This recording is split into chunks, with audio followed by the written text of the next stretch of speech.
Irmãos, nós vamos dar continuidade na nossa série Relacionamentos Líquidos, ao qual a gente já conversou sobre essa característica, né, só explicando caso alguém não tenha acompanhando essa série por algum motivo, essa ideia de relacionamentos líquidos veio de uma análise do sociólogo Zygmunt Bauman, que ele fala que os nossos relacionamentos, né, o amor nos dias de hoje, ou algum tempo, né, já vem se tornando muito frágil.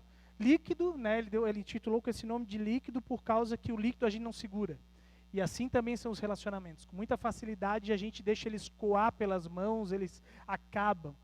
E aí o contraponto por um lado, nós temos a cultura do mundo, aquilo que é muito frágil, que se corrompe, que acaba com facilidade, e a gente tem o amor bíblico, a ordem de Deus do que deveria ser realmente o amor, como falei na abertura também.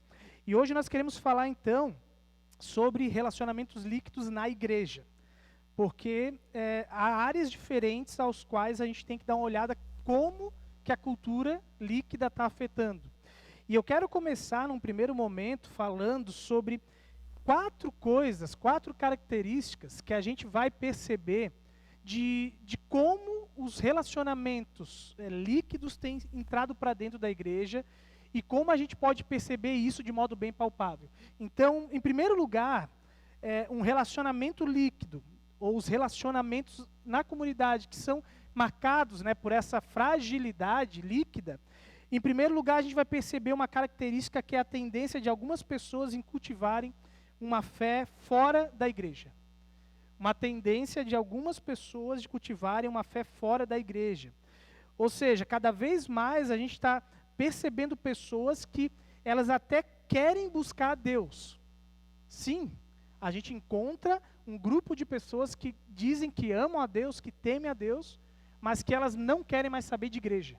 Se você for olhar as próprias estatísticas de censos nos últimos anos, tem mostrado cada vez mais números crescendo nesse sentido, de pessoas que dizem crer em Deus, mas que não participam de nenhuma igreja. E claro, a gente poderia até imaginar que talvez essas pessoas, elas vão argumentar simplesmente de querer algo melhor do que aquilo que é oferecido na igreja. Mas geralmente os motivos, né, que essas pessoas, que talvez não é tão errado assim, por assim dizer, mas os motivos pelos quais elas saem da igreja, geralmente está relacionado a relacionamento. Geralmente são pessoas que tiveram algum problema, algum tipo de conflito, seja com o pastor, com algum líder da igreja, com membros da igreja, irmãos da fé, e que por N motivos não conseguiram resolver isso e optaram em se afastar da igreja.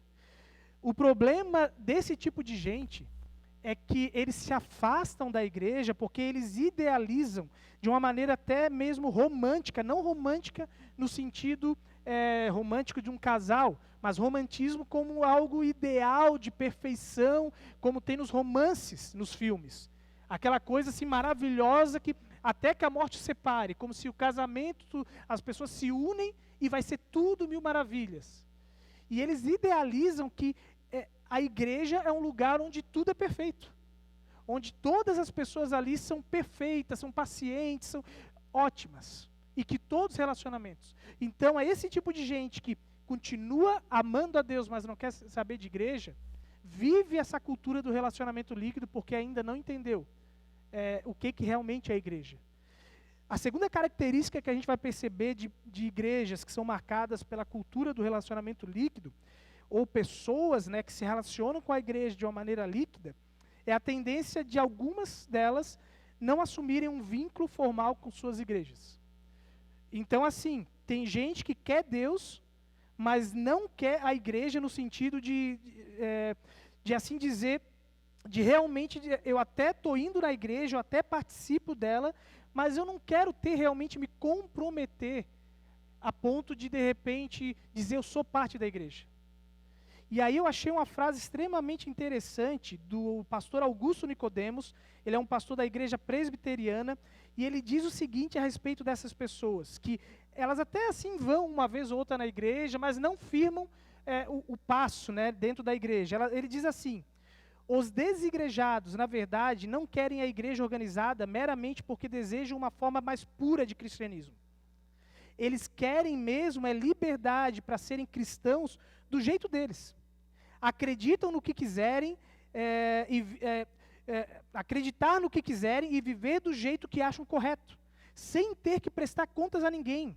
Pertencer a uma igreja organizada significa submeter nossas ideias e a nossa maneira de viver ao crivo do Evangelho, conforme o entendimento pelo cristianismo histórico. Então, irmãos, olha o que o Augusto Nicodemos está dizendo. Há tendências de algumas pessoas que não assumem um vínculo com a igreja, ainda que de repente pisem uma ou outra vez igreja, etc. No fundo, o problema delas é que elas não querem se submeter a regras. Por mais que elas digam que elas não se vinculam a igrejas, até mesmo nessa nomenclatura de membros, e muitas vezes ficam num rodízio e tudo mais, o problema delas é que a grande maioria delas não é a questão, como eu falei até antes, do descontentamento até com pessoas, de conflitos, de pessoas que se afastaram, mas a grande maioria delas, no fundo, dessas que não se vinculam a alguma igreja, são pessoas que elas não querem se submeter a valores cristãos. Eles estão a fim de, na verdade, criarem, né, as suas regras. E eles têm dificuldade, então, de submeter a igreja, porque igrejas têm regras no sentido bíblico. Há um terceiro grupo, que a gente poderia dizer que é um grupo de pessoas que tem a tendência de não se comprometer com a viabilização de suas igrejas. O que isso quer dizer? Tem pessoas que até participam de uma igreja. São membros de uma igreja. Estão lá naquele hall, né, de membros, e estão inscritos, e talvez até contribuem, vão nos cultos muitas vezes, mas essas pessoas não estão dispostas a realmente pagar o preço de fazer a igreja acontecer. Esse grupo de pessoas é diferente daquele grupo que eu falei, que eles até querem saber de igreja, de Deus, mas não querem saber da igreja. É um grupo que vai na igreja, mas eles não querem fazer, não estão dispostos a fazer a igreja acontecer. Não assumem compromisso com as coisas que a igreja tem de necessidade. É um grupo na Bíblia que a gente poderia comparar com a Bíblia dizendo que é a multidão. Porque na Bíblia, quando a gente olha para o Novo Testamento, tem os discípulos de Jesus que pagam o preço de serem discípulos. E tem as multidões que, quando Jesus chamava para um compromisso mais íntimo, pagar o preço do seguir a Ele, carregar a sua cruz, se sacrificar, eles não estavam dispostos a abrir mão da sua agenda. Esse é o tipo de pessoa que costuma dar desculpa dizendo: minha agenda está muito lotada, eu estou cheio de coisas para fazer, eu não tenho tempo para me dedicar para a igreja. E cá entre nós, é óbvio que não deixa de ser verdade. A gente vive numa cultura, num mundo onde a grande maioria está sobrecarregado, está cheio de coisas para fazer. Mas eu vou repetir o que eu já tenho falado alguns cultos aqui nessa série, de que a gente arranja tempo para aquilo que é importante na nossa vida. Quantas pessoas, né, já usei esse exemplo, desmarcam compromissos para poder ir assistir um jogo de futebol. Andam longe, pegam seu carro, vão a Porto Alegre para assistir um Grenal, de repente. Dão um jeito de repente, ficar uma semana inteira sem ir no trabalho, para ir lá para a China, para o Japão, seja lá onde for, ver o time jogar lá no Mundial, na final do Mundial. E investem dinheiro pesado. Mas para outras coisas não estão dispostos a contribuir e de nenhuma maneira. Então, queridos, o real problema desse tipo de pessoas é que elas vivem um tipo de relacionamento líquido que, no fundo, é o que o diabo quer. Porque o que o diabo botou no coração da nossa sociedade é a cultura do individualismo, onde eu tenho que pensar naquilo que é bom para mim e que me dá prazer. Essa é a cultura que reina no mundo e que é uma cultura demoníaca. E quando eu só penso naquilo que me dá prazer, que eu tenho vontade, que eu estou disposto a fazer, não abro mão dessas coisas que são boas para mim, isso é a cultura do mundo.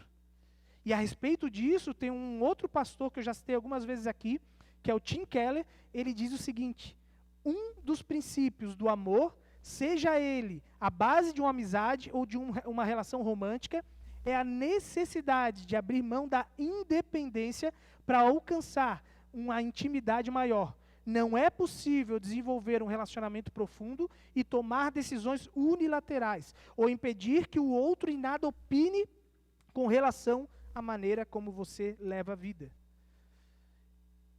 O Tim Keller, ele toca no cerne desse tipo de gente. Porque, no fundo, entrar em relacionamento na comunidade cristã, na igreja, é você se submeter à opinião de pessoas.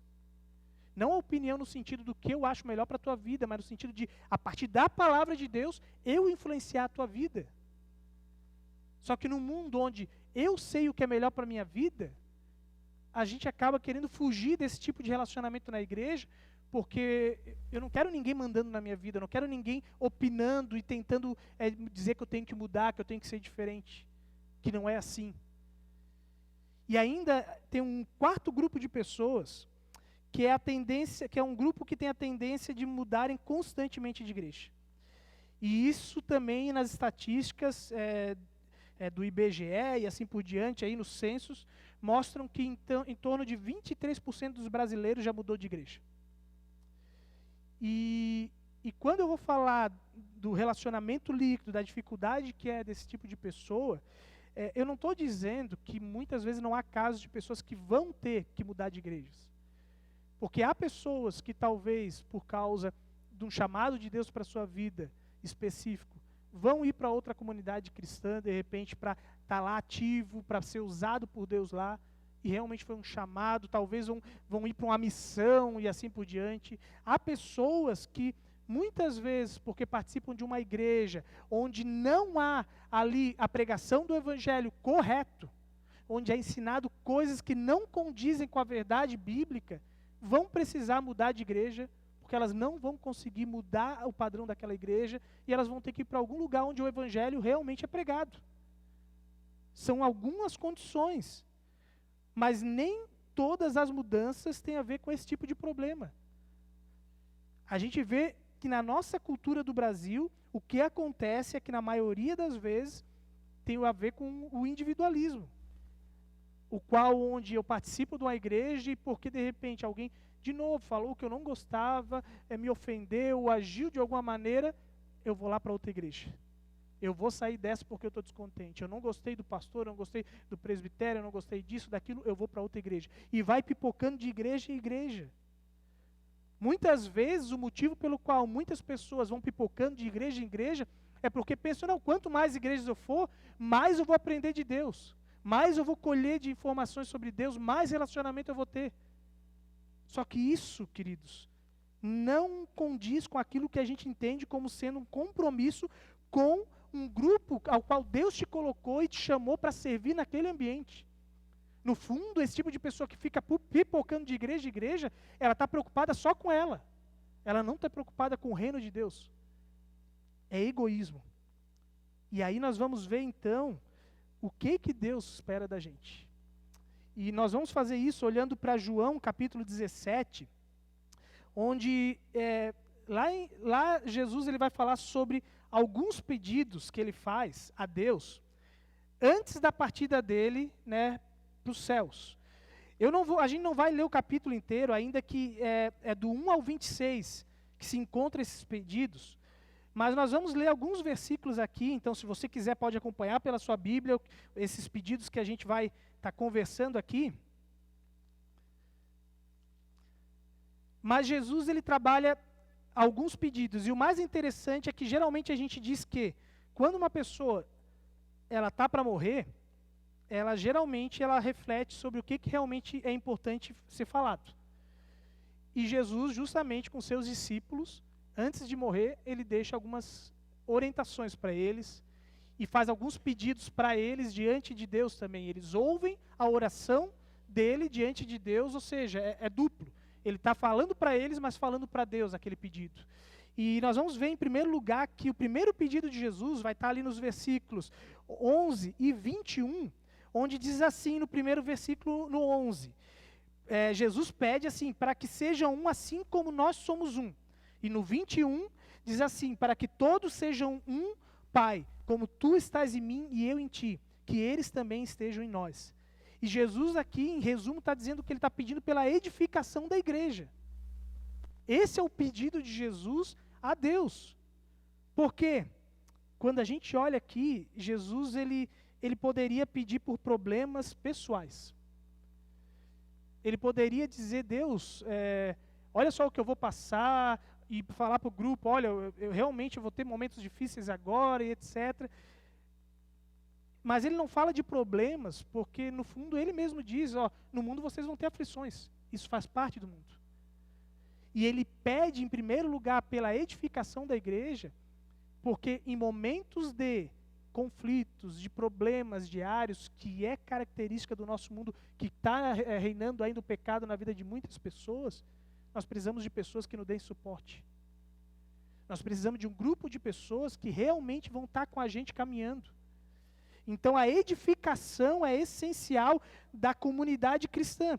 E é interessante que nesses 2 versículos, Jesus está dizendo algumas coisas. Em primeiro lugar, sobre essa edificação.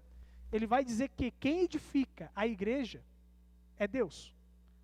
Ele está falando, Pai, eu peço para que você torne eles que você edifique eles, que vocês façam, que tu, Deus, faça eles serem uma comunhão verdadeira. É Deus quem edifica a igreja. E aí eu tiro um princípio muito interessante desse fato, de algo bem prático, que se você, muitas vezes, por causa do seu desânimo, talvez porque você pensa, eu estou numa correria, eu estou cansado, eu não consigo me comprometer com a igreja. Esse princípio que está por trás do pedido de Jesus, de dizer que é Deus quem edifica, você precisa entender, então, tudo bem, é uma escolha sua. É você quem sai perdendo, de não ajudar no compromisso de edificar o reino de Deus, de edificar a igreja que edifica o reino. É uma escolha sua. E o reino de Deus, a edificação da igreja como corpo de Cristo, muito além também de uma instituição ao qual a gente dá nomes para ela, na sua organização, que a gente chama de igreja luterana, comunidade cristã, ágape, assembleia, etc. A igreja não depende somente de pessoas. O reino de Deus vai avançar com você ou sem você.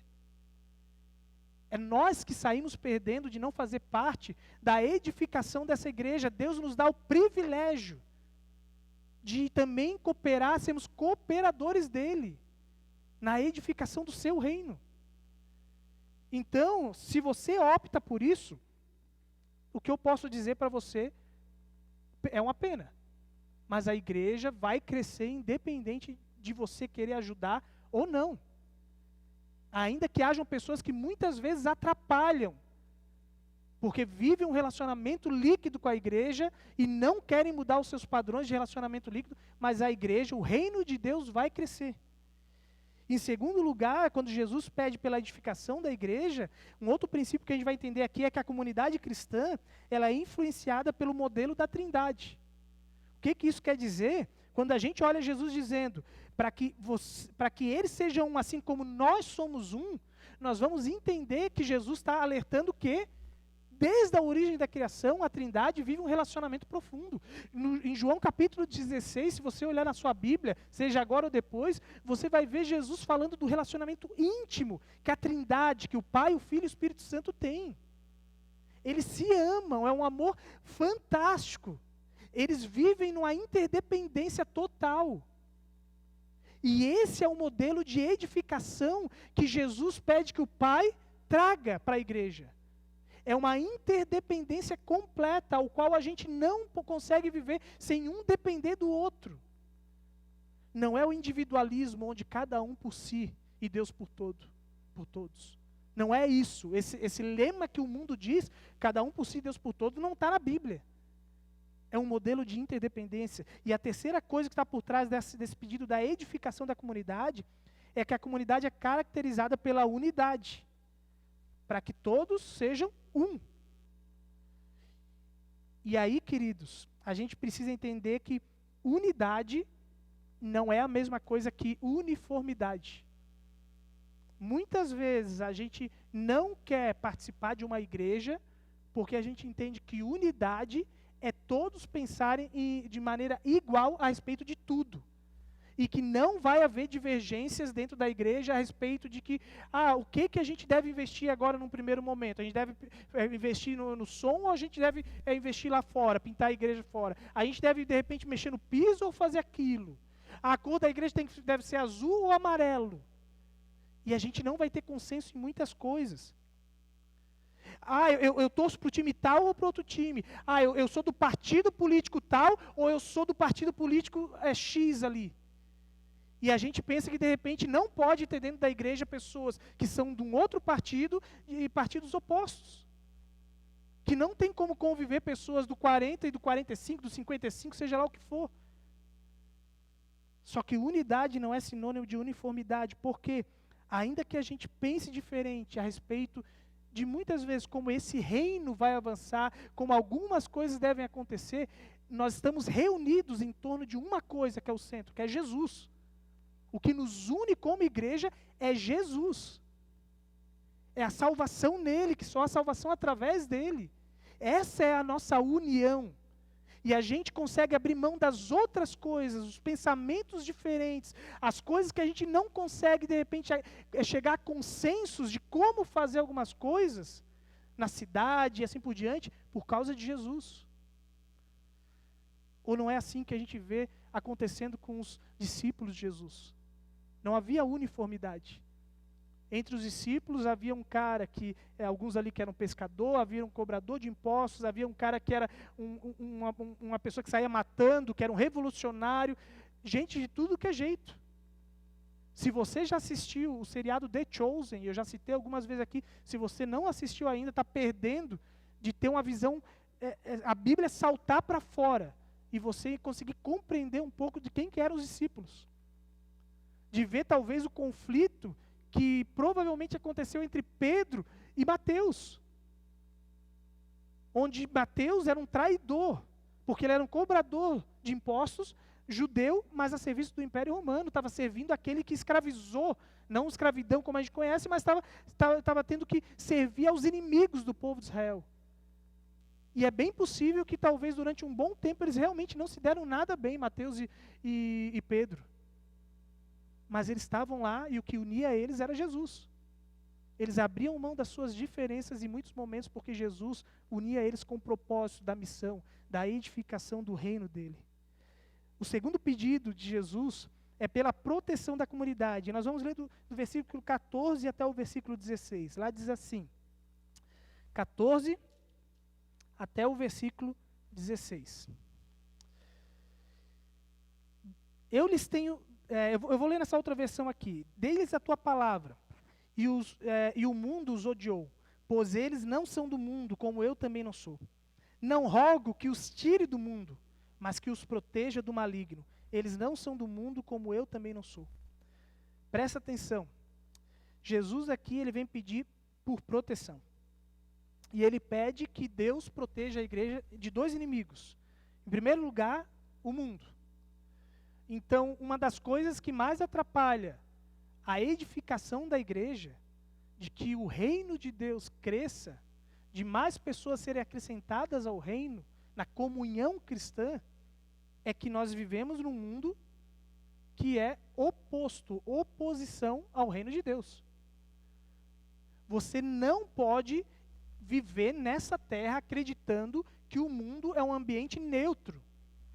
Que não tem problema e que você pode abrir a guarda diante daquilo que você faz no dia a dia, que você pode ser melhor amigo de todo mundo que está por aí fora, que você pode ter o seu melhor amigo, de repente, com pessoas que não são cristãs, não que você não possa ter amizade, mas pessoas que não creem nos mesmos valores que você vão influenciar a tua vida. Nós vivemos num mundo onde pessoas que não creem em Deus, elas tentam o tempo todo destruir o reino de Deus, ainda que não entendam que estão fazendo isso. E é por isso que Jesus diz, proteja eles do mundo, porque eles vão viver lá. A igreja não é o domingo. O domingo é muito pouco, é 1 hora e pouco aqui que a gente fica. E para a grande maioria, a igreja se limita a isso. Se limita a vir aos domingos no culto, e o resto da semana, a maior parte do tempo, convive com não cristãos. Ainda que se digam que temem a Deus. mas não são seguidores, não são discípulos. São multidão, na maioria das vezes, e multidão que fica bem distante. Bem distante. Não chega nem próximo de Jesus de verdade. Admiram Jesus, mas não seguem Ele. A segunda coisa que Jesus vai falar, Ele está dizendo, proteja eles do maligno. Proteja eles do diabo. E a gente não pode esquecer, e eu já falei em alguns momentos aqui a respeito disso, que a gente vive num mundo onde o diabo, ele ainda atua. O inimigo de Deus. Ele não tem mais poder, ele já foi derrotado na cruz de Jesus. Mas, se a gente vacilar, se a gente se afastar de Deus, sim, ele vai controlar a nossa vida. E ele vai fazer de tudo enquanto ele está batendo em retirada, porque é isso que está acontecendo. Jesus já venceu o diabo, ele não vai vencer. A vitória de Cristo sobre o diabo já foi decretada na cruz. E ele simplesmente, enquanto o reino de Deus está avançando, para a edificação desse reino ser completo quando Jesus voltar, ele vai batendo em retirada e ele vai querer levar alguns consigo. E Jesus pede para que Deus proteja a gente do diabo. E isso também é um sinal que a gente precisa estar alerta. E o terceiro pedido de Jesus é pela integridade da comunidade. Do versículo 17 ao 19, Jesus diz: santifica-os na verdade, a tua palavra é verdade. Assim como me enviaste ao mundo, eu os enviei ao mundo. Em favor deles eu me santifico, para que também eles sejam santificados pela verdade. Integridade. Queridos, e quando fala aqui de palavra, que eu destaquei nesse versículo, a gente vai ver que há algumas características no que significa Jesus pedir pela integridade. Em primeiro lugar, a integridade tem a ver com fidelidade à palavra. Se em algum momento você perceber que está em uma comunidade e tem falhado na sua fidelidade a essa igreja com as Escrituras, de novo eu repito, saiba que você tem mais do que autorização para sair dessa igreja. Se você participa de uma igreja onde ali não está sendo pregado corretamente o Evangelho, você deve sair daquela igreja. Você deve sair.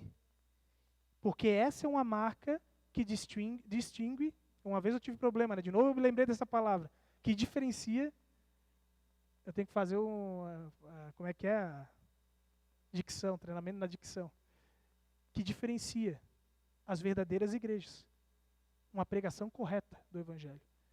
Uma verdadeira igreja não é aquela igreja que dá destaque nos momentos de acima de tudo, de louvor, que tem um louvor longo. Não que o louvor não possa ser importante, não é importante, mas não é aquela igreja que cai fogo do céu e que você sai chorando do culto, ainda que possam haver sinais emotivos na igreja, no culto, de expressões de adoração e de sentir a Deus. Mas somente essas coisas são verdadeiras se vêm como consequência de uma igreja que prega corretamente o Evangelho. Porque é a partir da palavra de Deus falando com a sua igreja, e essa igreja responde aquilo que Deus tem falado com ela. E cada pessoa, de maneiras diferentes, vão reagir a isso. Nem todos vão reagir ao agir de Deus da mesma maneira, de maneiras emotivas iguais. O Tim Keller, ele diz a respeito disso o seguinte: o cristianismo exige crenças específicas para que um indivíduo faça parte da comunidade. A ideia de uma comunidade totalmente inclusiva é, portanto, uma ilusão. Qualquer comunidade humana tem em comum algumas crenças que obrigatoriamente criam barreiras, incluindo alguns indivíduos e excluindo outros dos seus círculos. Então, quando a gente vê um mundo que fala tanto de inclusão, naturalmente um mundo que fala de inclusão exclui outros. É isso que acontece. Se você começa a querer dizer, mas eu creio assim, você vai ser excluído pelo grupo que fala de inclusão. Se você discorda daquele grupo que você tem que incluir todo mundo, você já está sendo excluído. A algum ponto você vai discordar. E não adianta, se a gente acha que a gente não tem valores a serem defendidos na palavra de Deus, naturalmente vai acontecer que algumas pessoas, por não quererem seguir esses valores, vão ser excluídas. E a gente precisa aprender que se nós queremos ser uma igreja bíblica, vai acontecer muitas vezes isso. Que seguir a Jesus implica em pagar o preço. e seguir aquilo que Jesus diz, que é ser discípulo dele. Como é o padrão de um discípulo? Mas a gente tem medo de confrontos, a gente tem medo de falar a verdade. E esse é um problema, porque Jesus fala que a palavra é a primeira coisa. Em segundo lugar, Jesus fala a respeito da santificação. Ele diz ali que santifica-os na palavra, ou seja, ele está dizendo, através dela, santifica eles. A busca por a gente ser mais parecido com Jesus é outra coisa que é imprescindível dentro da igreja.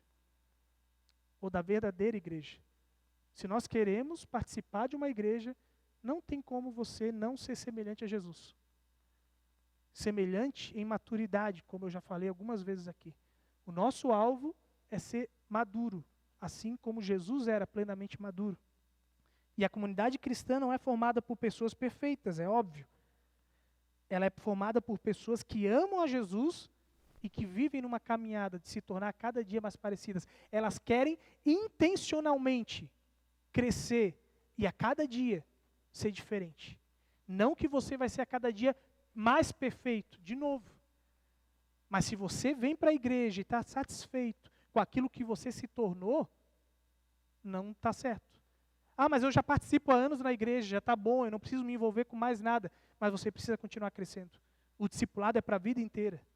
E por isso que discipulado é muito mais do que somente conhecimento. Discipulado é obediência. Não é o quanto que você sabe da Bíblia, mas é o quanto você vive a Bíblia.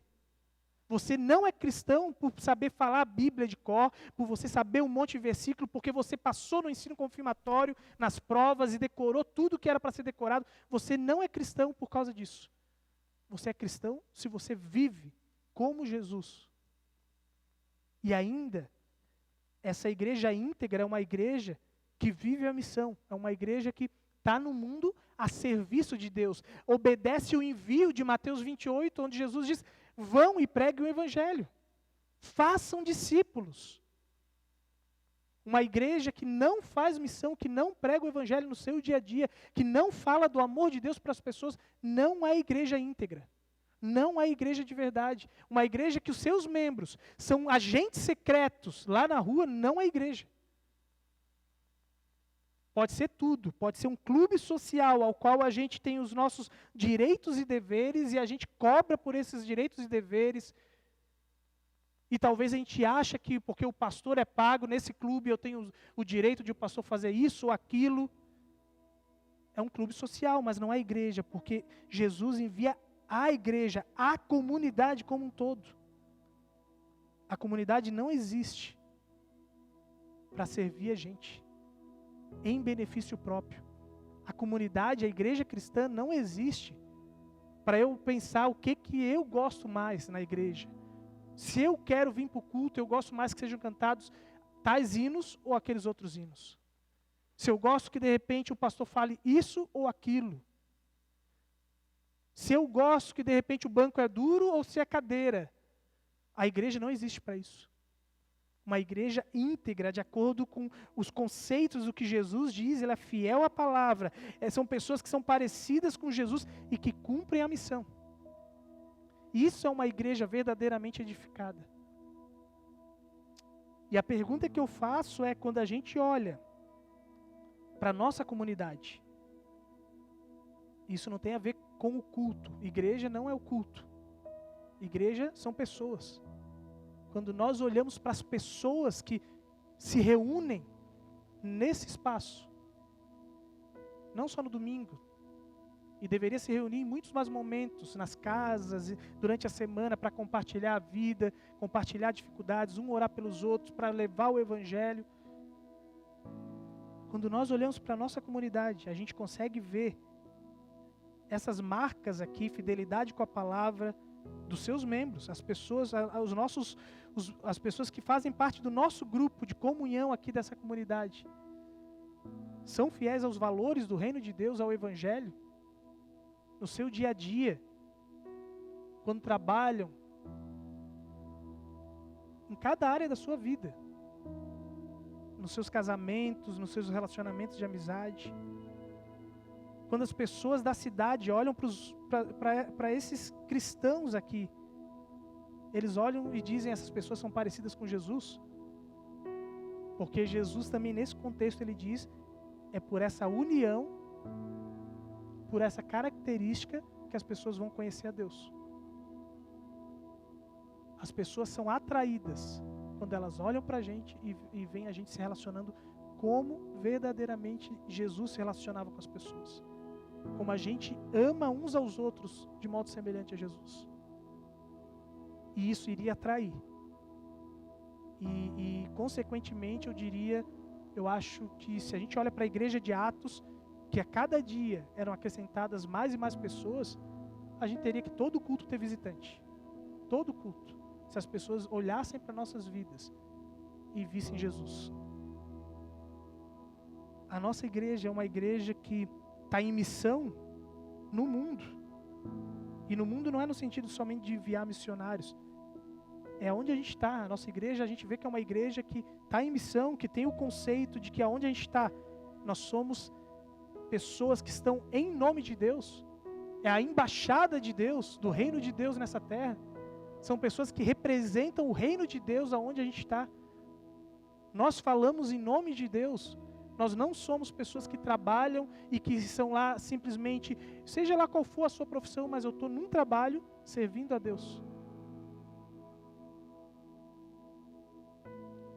Eu quero pedir que você tire 1 minuto para você avaliar, permitir que Deus fale com você a respeito da nossa comunidade.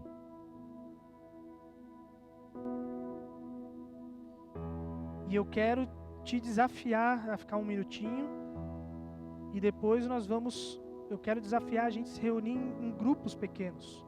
Microgrupos de 3 pessoas, no máximo 4, onde a gente quer compartilhar como a gente tem enxergado a nossa igreja e ter um tempo de oração pela nossa comunidade.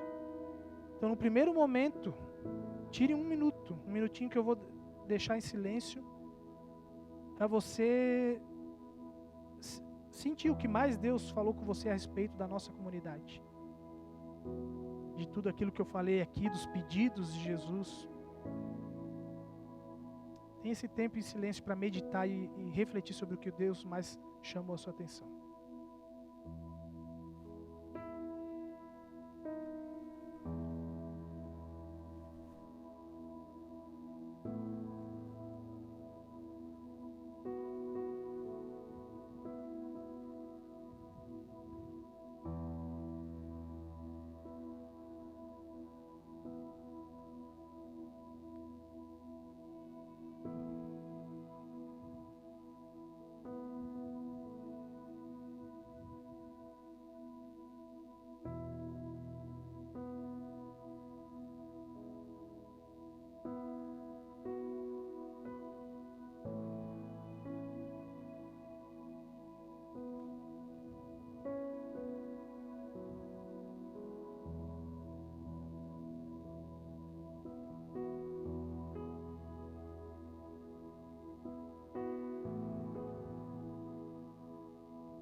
E eu quero te convidar agora, com as pessoas que estão talvez próximas, ou até de repente se desafiar a sair desse grupo que você está próximo. Geralmente a gente senta perto das pessoas que a gente tem mais afinidade.